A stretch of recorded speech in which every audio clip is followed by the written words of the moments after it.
आयुष जैन जी, माधोपुर से। राधे राधे गुरु जी। राधे राधे महाराज जी। महाराज जी, मैं एक एमबीबीएस का छात्र हूँ। हमारे कॉलेज में नशीले पदार्थों का सेवन बहुत सामान्य हो गया है और जो विद्यार्थी इससे दूर रहते हैं उन्हें दूसरों द्वारा हीन दृष्टि से देखा जाता है। ऐसी परिस्थिति में मैं किस प्रकार। ऐसा हमने भी सुना है कि बहुत से बच्चे विविध प्रकार के नशा, इंजेक्शन, ये सब। अब क्योंकि बुद्धि बच्चा जब भ्रष्ट हो जाती है तो यही सब लक्षण होते हैं। अब सबसे पहली हानि ब्रह्मचर्य की यहाँ हुई ना, तो बुद्धि नष्ट हो जाती। ब्रह्मचर्यहीन जीवन मरा जीवन होता है। अब छोटे छोटे बच्चे विविध प्रकार से व्यभिचार प्रवृत्तियों में प्रवीण हो रहे हैं, तो ब्रह्मचर्य तो है नहीं। तो अब आनंद की खोज में अभी नई अवस्था में ब्रह्मचर्य छीण कर दिया। अब उनके अंदर जो उन्माद चढ़ रहा है उसको रोकने के लिए उनको व्यसन चाहिए। अब वो व्यसन के लिए अर्थ चाहिए। अब अर्थ के लिए फिर चोरी, छीना, झपटी, मारपीट, माता पिता, परिवार, बाहर जहां जैसा। तो इससे हमारी नई समाज बहुत बिगड़ रही है, बहुत बिगड़ रही है। कल कोई आए थे कि सनातन धर्म का, हम तो उनका सनातन धर्म का उत्थान करना तो पहले हमारे नई समाज को सुधारो। जो girlfriend, boyfriend, live in relation, व्यसन आदि में फंस रही है, इसको सुधारो तो सुधर सकती है। नहीं, यही तो हमारे सनातन धर्म के आगे। अब इनकी क्या दशा होगी जो इंजेक्शन से जी रहे हैं, नशे में, जो पराई माता बहनों की तरफ गंदी दृष्टि ही केवल भोगई दृष्टि रख रहे हैं। इन्हें क्या हमारे सनातन धर्म का वो मतलब उत्थान करेंगे? क्या हो गए? तो खुद पशु की तरह अपना जीवन व्यतीत कर रहे हैं। ये कई दिन मस्ती चलेगी?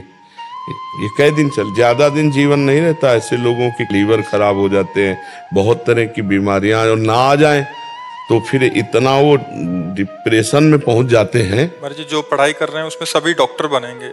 नहीं, डॉक्टर का बनेंगे वही, मतलब कोई परफेक्ट डॉक्टर तो नहीं बन सकते। समाज को सुख देने वाले जो व्यसनी है, व्यभिचारी हैं, वो डॉक्टर समाज सुख वाले तो नहीं बन सकते। नहीं, आप देखो ना, नहीं आता, डॉक्टर ने नर्स के साथ गलत आचरण किया, डॉक्टर ने मरीज के साथ गलत आचरण किया।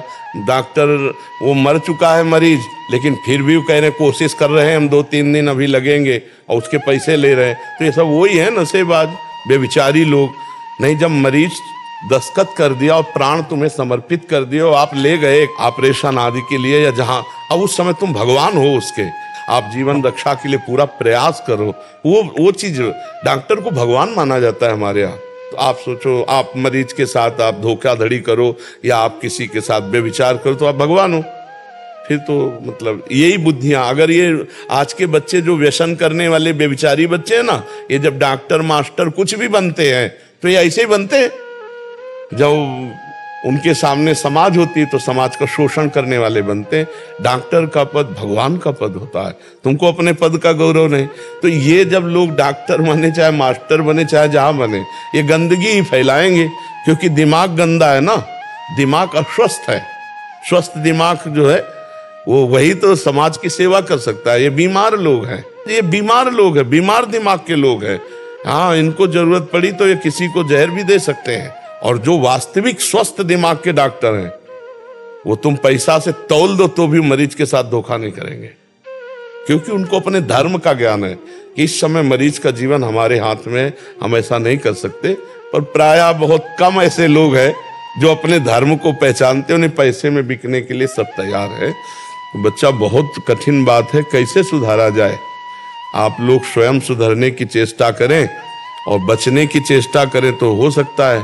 पर नए नए बच्चे, नई उमंग, तो उनको संतों की बातें सुनने में अच्छा नहीं लगता, शास्त्र की बात सुनने में अच्छा नहीं लगता।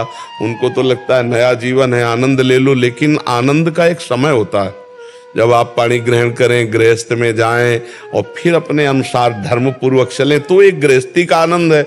आप पहले ही, फसल के पहले ही आप फसल काट लो तो दाना नहीं आएगा। ऐसे नए जो 18, 20, 22 के बच्चे हैं ना, ये अपने जीवन को नष्ट कर रहे हैं व्यसन और व्यभिचार से। अरे एक ही आ जाए तो नष्ट कर देता है, फिर दो व्यसन और व्यभिचार। तो हमें तो लगता है हमारी समाज को बहुत जरूरत है व्यभिचार मुक्त करने की और व्यसन मुक्त करने की। अब भगवान किसको सामर्थ्य देते हैं वही मुक्त करेगा। अब हम लोग तो बस केवल वाणी से बोल सकते हैं, और कुछ प्रभाव तो पड़ ही रहा होगा वाणी का, नहीं? वाणी का प्रभाव तो पड़ ही रहा होगा। हमारे नए भाई बहन जो है ना, वो हमारी बात, हमारी पीड़ा समझेंगे तो थोड़ा सा हमको सहयोग करेंगे। जैसे बच्चों को भी जो दिखाते हैं वो रील वगैरह, वो देखने के बाद में प्रभावित होते हैं जी, कि कम से कम उनका वृत्ति तो भगवान में लगे, वृत्ति तो सतमार्ग में लगे। बिल्कुल बिल्कुल। ये आपके ही, अगर वो बच्चे राधा राधा रटे और थोड़ा सत्संग सुने और थोड़ा स्ट्रांग हो कि व्यसन छोड़ सके, तो बहुत, ये जितने व्यसन है सब जीवन बर्बाद कर देते हैं। सच्ची मानिए, कुछ दिन तो आपको ऐसा लगेगा आनंद दे रहे हैं, फिर वो व्यसन तुम्हारा नाश शुरू करेगा। कोई भी व्यसन हो, तुम्हारे अंगों का, तुम्हारे शरीर का, तुम्हारे विचारों का, सब नष्ट कर देते। कोई व्यसन सही नहीं, कोई भी व्यसन सही नहीं। जो व्यसन मुक्त है वो बहुत बढ़िया देव जीवन जी रहा है। जो व्यसन कर रहा है वो बहुत बुरा फंस चुका है, चाहे शराब हो चाहे मसाला हो।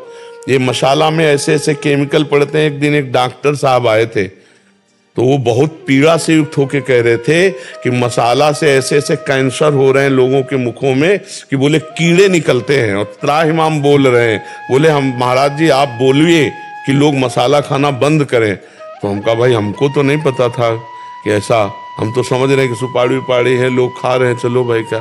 बोले नहीं, इससे बहुत हानि है। तो हमें लगा उस समय निर्णय में कि कोई भी व्यसन सही नहीं है, कोई भी व्यसन स्वास्थ्य के लिए हमारे ठीक नहीं है। हमारी बुद्धि को हर व्यसन अपने अधीन कर लेता है, सबसे पहली कमी होती है, वो आपको बांधता चला जाएगा। ऐसे हर व्यसन है। हमें सबसे प्रार्थना हाथ जोड़कर आप हिम्मत कीजिए और धीरे धीरे व्यसन छोड़िए। एकदम कसम खा के मत छोड़िए, नहीं छोड़ पाएंगे। 4 दिन में आप लड़खड़ा के गिर जाएंगे। पहले क्रमशः धीरे धीरे छोड़े, तो उससे क्या है, एकदम शरीर जैसे आपका नशे की हैबिट पड़ गई है, आप एकदम छोड़ोगे तो टूट जाओगे, नहीं छोड़ पाओगे। धीरे धीरे छोड़िए। आप जितना लेते हो उससे कम संख्या में आइए और 1 महीने का टारगेट रख लीजिए कि हम 1 महीने में इसको छोड़ देंगे।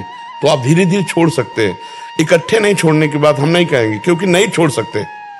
इकट्ठे अगर कसम खाए तो 2-4 दिन में आप फिर कसम तोड़ देंगे, क्योंकि इतना माइंड खराब। उसको धीरे धीरे लाइए, धीरे धीरे कम में लाइए और इतना कम में लाते चले जाइए कि आप फिर एकदम छोड़ दें तो आपको कोई परेशानी ना। भगवान नाम के व्यसन में भी अगर अपने आप को समर्पित कर दिया जाए तो उस नशे से इसका ही हो जाएगा। हाँ, बिना भगवान के बल के नहीं होगा, पर एक शरीर की हैबिट होती है।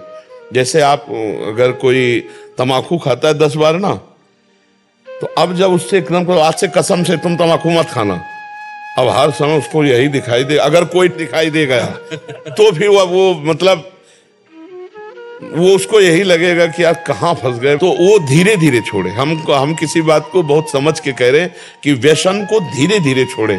1 महीना का टारगेट रख ले और धीरे धीरे उसको कम करता हुआ छोड़ दे।